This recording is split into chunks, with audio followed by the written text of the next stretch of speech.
There's something quietly magical about perfectly cooked basmati rice. Each grain long, separate, and impossibly light. Never sticky, never clumped. But if you've ever tried to make it at home, you know it doesn't always turn out that way. Today, I'm going to show you how to make light, fluffy basmati rice every single time.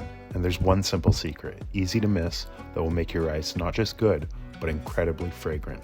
Stay with me. For 1 cup of basmati rice, add up to 3 cups of water.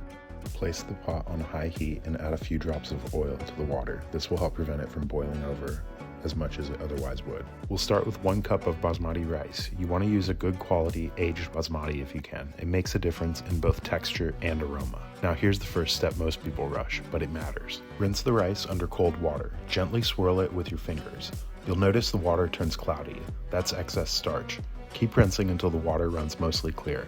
This step is key to getting those separate, fluffy grains. Next, soak the rice for about 20 to 30 minutes. This step hydrates the grains evenly, helping them cook longer and fluffier instead of breaking or turning mushy.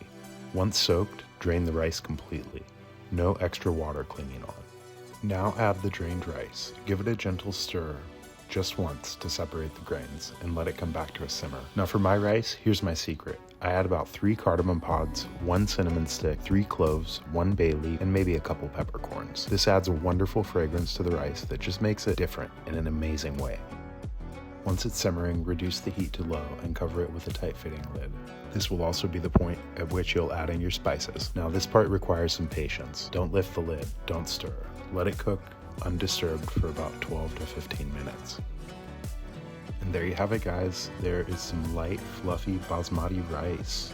If you don't have the exact spices I listed in the recipe, feel free to improvise with clove, mace, peppercorns, white pepper, anything you got lying around that you think might be aromatic or fragrant. I've tried a lot of different stuff out.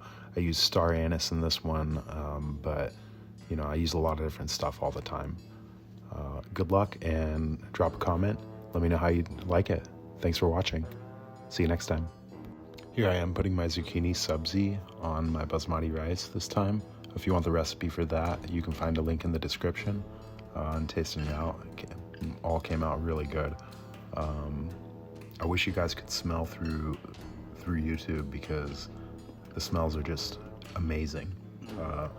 But more reason to try it out.